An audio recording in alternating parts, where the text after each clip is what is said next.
ભગવાન સાથે સીધી વાત કરવાના પુસ્તકમાંના જળ તત્વ મહાયોગ નામના 14મા અધ્યાયની કથાનો વિડીયો. પ્રથમ હું મારો પરિચય આપું છું. મારું નામ વલ્લભભાઈ ડાયાભાઈ ધામેલિયા છે. મારો જન્મ હિન્દુસ્તાનના ગુજરાત રાજ્યના ભાવનગર જિલ્લાના સિહોર તાલુકાના મઢડા ગામે લાટવાળા નામથી ઓળખાતા પટેલ પરિવારમાં થયેલ છે. હું પાલીતાણા મુકામે દસ્તાવેજ લખવાનો ધંધો કરતો હતો. હાલ સુરત મુકામે મારા સંતાનો સાથે સુખેથી મારું નિવૃત્ત જીવન પસાર કરી રહ્યો છું. હવે હું તમને ભગવાન સાથે સીધી વાત કરવાના પુસ્તકમાંના જળ તત્વ મહાયોગ નામના 14મા અધ્યાયની કથા સંભળાવું છું. વલ્લભ કહે કે હે સુપર પાવર, હવે મને જળ તત્વ યોગ વિશે સમજાવો અને જળ તત્વ યોગથી દ્રશ્યમાન દેહો પર પડતી અસરો વિશે સમજાવો અને જળ તત્વ યોગથી સૂક્ષ્મ દેહો પર પડતી અસરો વિશે સમજાવો. સુપર પાવર કહે કે હે વલ્લભ, હું હવે તને જળ તત્વ યોગ વિશે સમજાવું છું અને જળ તત્વ યોગથી દ્રશ્યમાન દેહો પર પડતી અસરો વિશે સમજાવું છું અને જળ તત્વ યોગથી સૂક્ષ્મ દેહો પર પડતી અસરો વિશે સમજાવું છું. ચેતન બ્રહ્માંડના આધાર પર રચાતા વાયુઓ સૂક્ષ્મ અગ્નિના માધ્યમથી ચેતન બ્રહ્માંડના આધાર પર સૂક્ષ્મ જળની વર્તમાનમાં હળપળ રચના કરતા રહે છે અને આ રીતનું સૂક્ષ્મ જળ ચેતન બ્રહ્માંડના આધારે વર્તમાનમાં હળપળ ચેતન દ્રશ્યમાન બ્રહ્માંડની રચના કરતું રહે છે. આ રીતનું અદૃશ્ય જળ સકલ અનંત આકાશમાં કોઈ પણ પ્રકારના દાબ અને દબાણ વગર પારદર્શક સૂક્ષ્મ જળના સમુદ્ર રૂપે વર્તમાનમાં હરપળ પ્રગટ થતું રહે છે અને સકલ અનંત આકાશ મીઠા જળના અદૃશ્ય સમુદ્ર સમાન જળથી ભરેલું રહે છે. આ રીતના આકાશમાં ભરેલા જળના પ્રભાવથી સૂર્યો અને ચંદ્રોમાંથી પરાવર્તન પામતા બ્રહ્માસ્ત્ર કિરણોના માધ્યમથી વલયો રચાતા રહે છે અને આ રીતનું સૂક્ષ્મ જળ ચેતન બ્રહ્માંડના આધાર પર દ્રશ્યમાન બ્રહ્માંડના તારાઓ, સૂર્યો, ચંદ્રો, ગ્રહો, ઉપગ્રહો, ઉલ્કાઓ અને પિંડો અને તેમાં રહેલા દ્રશ્યમાન દેહોમાં અદૃશ્ય અને દ્રશ્યમાન સ્વરૂપે પ્રવેશતું રહે છે અને દ્રશ્યમાન બ્રહ્માંડમાં પ્રગટ થતું રહે છે. આ રીતનું અદૃશ્ય જળ અને દ્રશ્યમાન જળ વીજવાહક હોય છે અને તે વીજ સ્વરૂપે બ્રહ્માસ્ત્ર કિરણોને ગ્રહણ કરતું રહે છે અને આથી તેમાં સુરક્ષિત બિન અવરોધક વિદ્યુત પ્રવાહ વર્તમાનમાં હળપળ વહેતો રહે છે અને આ રીતના પાણીના માધ્યમથી વહેતા ઇલેક્ટ્રોનિકના પ્રવાહથી સકલ અનંત દ્રશ્યમાન બ્રહ્માંડના તમામ દ્રશ્યમાન દેહો જીવંત રોબોટના સ્વરૂપ ધારણ કરતા રહે છે. આ રીતનું જળ વાયુઓનું ઘન સ્વરૂપ હોય છે અને તેમાં હાઇડ્રોજનના 2 ભાગ અને ઓક્સિજનનો 1 ભાગ હોય છે. હાઇડ્રોજનના વાયુ જ્વલનશીલ હોય છે અને ઓક્સિજન વાયુ અગ્નિનો ઉત્તેજક હોય છે. આથી બ્રહ્માસ્ત્ર કિરણોના પ્રભાવથી દ્રશ્યમાન દેહોમાં રહેલા પાણીના માધ્યમથી દ્રશ્યમાન દેહોમાં અદૃશ્ય અગ્નિ પ્રગટ થતો રહે છે અને આથી દ્રશ્યમાન દેહોમાં રહેલું અદૃશ્ય પાણી દ્રશ્યમાન દેહોમાં ઇલેક્ટ્રોન રૂપી વર્કિંગ પાવર રૂપી અદૃશ્ય અગ્નિનું વહન કરતું રહે છે અને પાણીના માધ્યમથી દ્રશ્યમાન દેહોમાં ઉત્પન્ન થતા અદૃશ્ય અગ્નિથી દ્રશ્યમાન દેહો ચેતનરૂપી જીવન ધારણ કરતા રહે છે અને દ્રશ્યમાન દેહોમાં શક્તિ, સ્ફૂર્તિ અને પ્રક્રિયા ઉત્પન્ન થતા રહે છે. આમ દ્રશ્યમાન દેહોના રચનામાં જળ અગત્યનો ભાગ ભજવે છે અને સકલ અનંત આકાશમાં વિસ્તરતું સૂક્ષ્મ અદૃશ્ય અને પ્રગટ જળ દ્રશ્યમાન બ્રહ્માંડની ઉત્પત્તિ અને દ્રશ્યમાન બ્રહ્માંડને પ્રગટ કરનાર મહત્વનું તત્વ છે અને જળ વગર દ્રશ્યમાન બ્રહ્માંડ અદૃશ્ય થઈ જાય છે. દ્રશ્યમાન દેહોમાં રહેલું પ્રમાણસર જળ ઇલેક્ટ્રોનિક રૂપી વીજ પ્રવાહના વહન તરીકે કાર્ય કરતું રહે છે અને જીવન જ્યોત રૂપી ગુપ્ત અગ્નિને પ્રગટ કરતું રહે છે અને દ્રશ્યમાન દેહોમાં તેના પ્રમાણ કરતાં જો વધુ જળ દાખલ થાય તો દ્રશ્યમાન દેહોમાં પ્રગટેલો અદૃશ્ય અગ્નિ બુઝાઈ જાય છે અને જો જળ ઘટી જાય તો પણ દ્રશ્યમાન દેહોમાં પ્રવેશતા જીવન જ્યોત રૂપી બ્રહ્માસ્ત્ર કિરણોની તીવ્રતા ઘટવા લાગે છે. અંતે જળ વગર બ્રહ્માસ્ત્ર કિરણો દ્રશ્યમાન દેહોમાં પ્રવેશી શકતા નથી અને આમ જળ ઘટી જાય તો પણ દ્રશ્યમાન દેહોમાં પ્રગટેલો અદૃશ્ય અગ્નિ બુઝાઈ જાય છે. આથી દ્રશ્યમાન દેહો મૃત્યુ પામતા રહે છે. આથી દરેક દ્રશ્યમાન દેહોમાં જળની માત્રા અને પ્રમાણનું વર્તમાનમાં હરપળ નિયંત્રણ થતું રહે છે. દ્રશ્યમાન દેહોમાં વધઘટ થતા અદૃશ્ય અગ્નિના પ્રભાવથી દ્રશ્યમાન દેહોમાં રહેલું જળ ગરમ થઈને ફૂલે છે અને વધુ પ્રમાણમાં ઉત્પન્ન થતા અદૃશ્ય અગ્નિથી દ્રશ્યમાન દેહોમાં રહેલું જળ વધુ પડતું ફૂલે છે અને વધુ પડતું ફૂલેલું જળ દ્રશ્યમાન દેહોમાં વધુ પડતું દબાણ ઊભું કરે છે અને વધુ પડતા દબાણ પ્રમાણેનું જળ પરસેવા વાટે દ્રશ્યમાન દેહોની બહાર આવતું રહે છે અને દ્રશ્યમાન દેહોમાં જળનું પ્રમાણ ઘટતા અદૃશ્ય અગ્નિ પણ ઘટવા લાગે છે. આથી દ્રશ્યમાન દેહોએ પાણીનું પ્રમાણ જાળવવા વારંવાર પાણી પીવું પડે છે. આ રીતના જળના સૂક્ષ્મ, અદૃશ્ય અને દ્રશ્યમાન 3 પ્રકાર છે. સૂક્ષ્મ જળ વાયુ સ્વરૂપે હાઇડ્રોજન વાયુ અને ઓક્સિજન વાયુના અલગ અલગ અંશ રૂપે સકલ અનંત આકાશ અને તેમાં રહેલા સકલ અનંત દ્રશ્યમાન બ્રહ્માંડમાં પ્રસરેલું રહે છે. અને અદૃશ્ય જળ હાઇડ્રોજનના 2 ભાગ અને ઓક્સિજનના 1 ભાગના સંયોજન રૂપ હોય છે અને તે અદૃશ્ય સ્વરૂપે સકલ અનંત આકાશ અને તેમાં રહેલા દ્રશ્યમાન સકલ અનંત બ્રહ્માંડમાં અને તેમાં રહેલા દ્રશ્યમાન દેહોની અંદર સંયોજાયેલું રહે છે. અને જે દ્રશ્યમાન દેહોના સ્પર્શ ઇન્દ્રિયથી જાણી શકાય છે. અને દ્રશ્યમાન જળ માત્ર દ્રશ્યમાન બ્રહ્માંડના તારાઓ, સૂર્યો, ચંદ્રો, ગ્રહો, ઉપગ્રહો, ઉલ્કાઓ અને પિંડોની અંદરની અને બહારની સપાટીઓ પર જ હોય છે, જે દ્રશ્યમાન દેહોની દ્રષ્ટિથી જોઈ શકાય છે.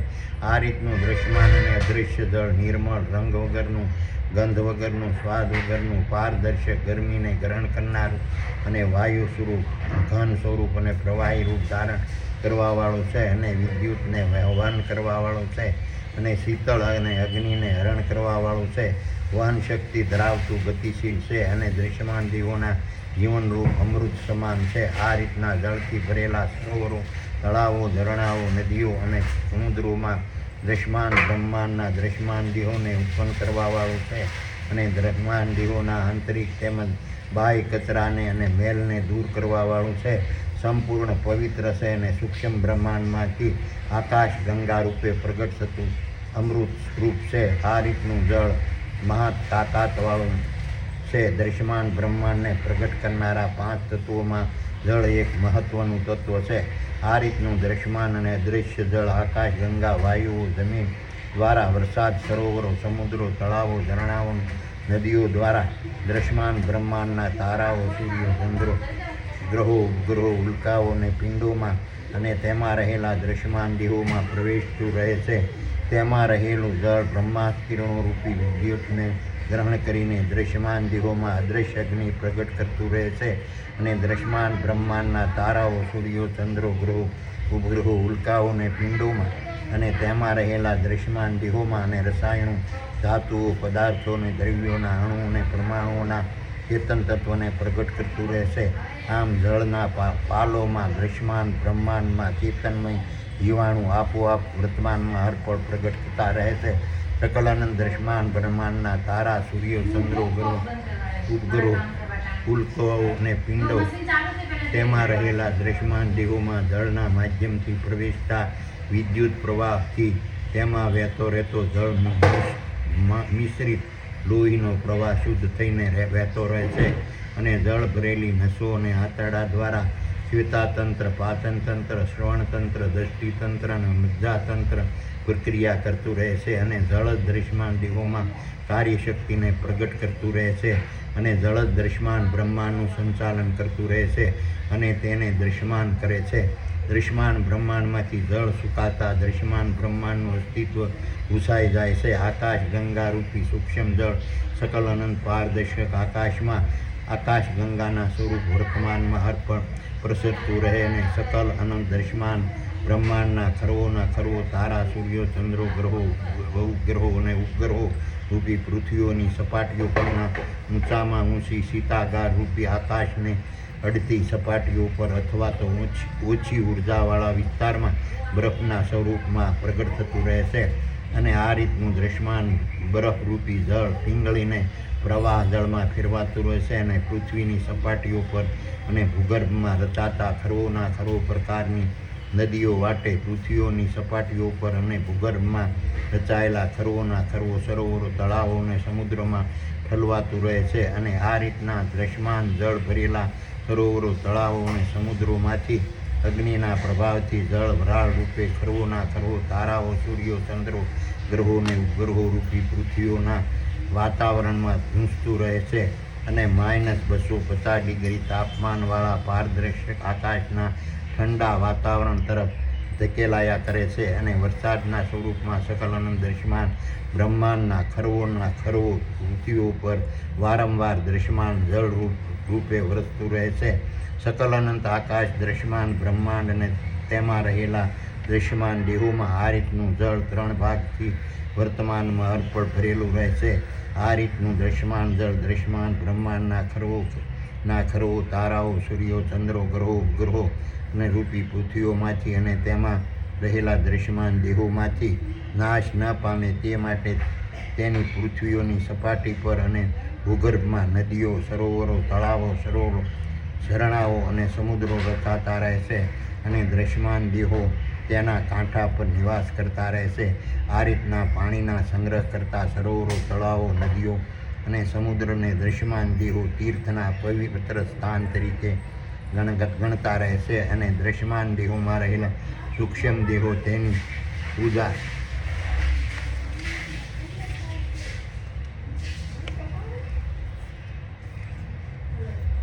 કરતા રહે છે.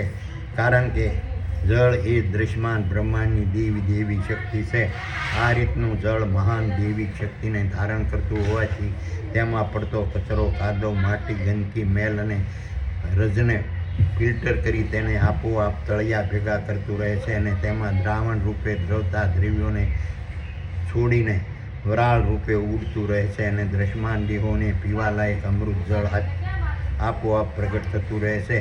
આ રીતનું જળ પૃથ્વીઓ રૂપી ગરણીના માધ્યમથી વર્તમાનમાં અર્પણ શુદ્ધ થતું રહે છે અને દૃશ્યમાન દેહો તેનો અમૃત રસરૂપ પીવામાં ઉપયોગ કરતા રહે છે. આ રીતનું જળ દૃશ્યમાન બ્રહ્માંડના દૃશ્યમાન દેહોને ગોળારૂપી ખરવોના ખરવો તારાઓ સૂર્યો ચંદ્રો ગ્રહો ઉપગ્રહો રૂપી પૃથ્વીઓના માધ્યમથી મળતું રહે છે. આથી તેમાં દૃશ્યમાન બેરંગી સુંદર જીવંત સૃષ્ટિનું નિર્ભય રીતે સર્જન વિકાસ અને વિસ્તાર થતા રહે છે. આ રીતનું જળ સકલ અનંત દૃશ્યમાન બ્રહ્માંડની દૃશ્યમાન સૃષ્ટિમાં ખરવોના પ્રકારના રંગો સ્વાદો અને ગંધોને બ્રહ્માસ્ત્ર કિરણોના વિઘટનથી ઉત્પન્ન થતા અલ્ટ્રાવાયોલેટ કિરણોના માધ્યમથી રસતું રહે છે અને અનેક પ્રકારના દૃશ્યમાન પદાર્થોનું દ્રાવણ બનાવીને દૃશ્યમાન દેહોને માટે શરબત પીણા ઔષધિઓ રસો અને જ્યુસો તૈયાર કરતું રહે છે. અને આ દૃશ્યમાન દેહોમાં અનેક પ્રકારની એમિનો એસિડ જેવા પાચક રસોને પ્રગટ કરતું રહે છે અને દૃશ્યમાન દેહોની જઠરાગ્નિ રૂપી હોજરીમાં પ્રવેશીને બ્રહ્માસ્ત્ર કિરણોને જીવન જ્યોત રૂપી ગુપ્ત અગ્નિ રૂપે પ્રગટ કરીને ખોરાકને પચાવતું રહે છે અને માનવ દેહો સ્નાન માટે રાંધવા માટે કપડાં ધોવા માટે ઓઇલિંગ માટે અને ગંદકી સાફ કરવા માટે તેનો ઉપયોગ કરતા રહે છે. આથી જળ દૃશ્યમાન સૃષ્ટિને જીવન રૂપે પ્રગટ કરનાર અમૃત સમાન મહત્વનું તત્વ છે.